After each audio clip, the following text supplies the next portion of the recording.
And you were talking about what you took with your approach to engagement in your facility.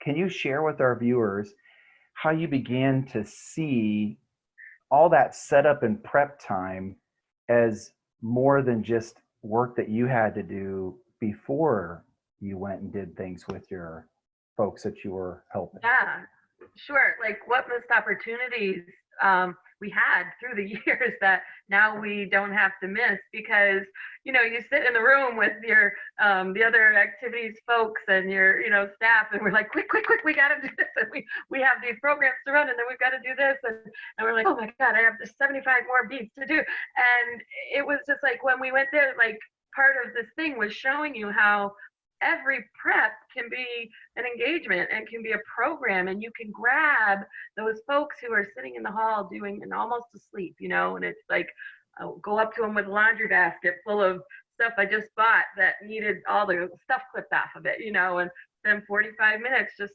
reminiscing and showing this person that she can still use a pair of scissors safely and successfully, and cutting wallpaper samples for different things, and somebody can help you do that and reminisce about all the wallpaper and how nobody's using it anymore, but it's coming back. And just engagement beyond is just able to flow. Wow, that is so cool. So it almost sounds like when you got that certification that you walked away with like a set of goggles, right?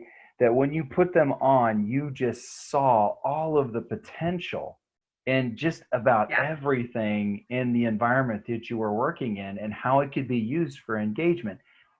And so I'm a little bit curious about the one example you gave us with a resident named Sheila. Tell us a little bit about what happened with Sheila. Tell us about Sheila, and then what happened with Sheila that really got things going. And that was my conversation with Tifa. So Sheila is a person who lives with us who, people always say she's really difficult. She's really hard. And I love her. I love her so much. And she's very fashionable and she's very wonderful, but she feels like she needs to be important and she needs to be invited to things and should be. And if you don't, she's very upset, and of course she can't remember if you have or not, so you always just haven't. So I spent some time actually getting some really great advice from Tifa, and never have I seen a piece of advice work every time. So she was saying to me, she feels so important, she feels like she really isn't being invited. You were looking for her, so every time you see her. So the first time it happened, I was like nervous, and she walked into the doorway with the face, of really ready to just pow us one for not. And I was just like, Sheila, there you are, I've been looking for you all over the place. And she goes, well, I was in my apartment. And she has that, North Atlantic accent that isn't real, that's very regal. And I said, the one place I didn't look, because you're such a social butterfly, you're everywhere. Well, I'm so glad you're here. Can you help me with this?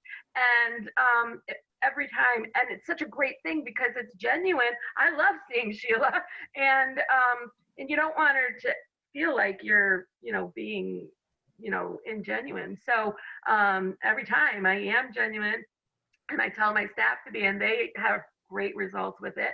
And she was one of the people that I could get. We sat down with the wallpaper, and though she didn't have all of the skills, she could give me a rough square that we could later cut.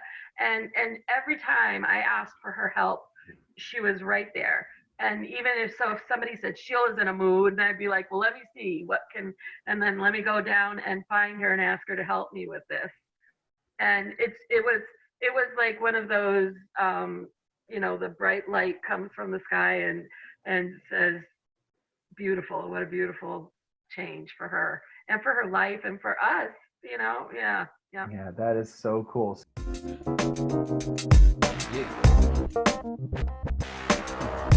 Yeah.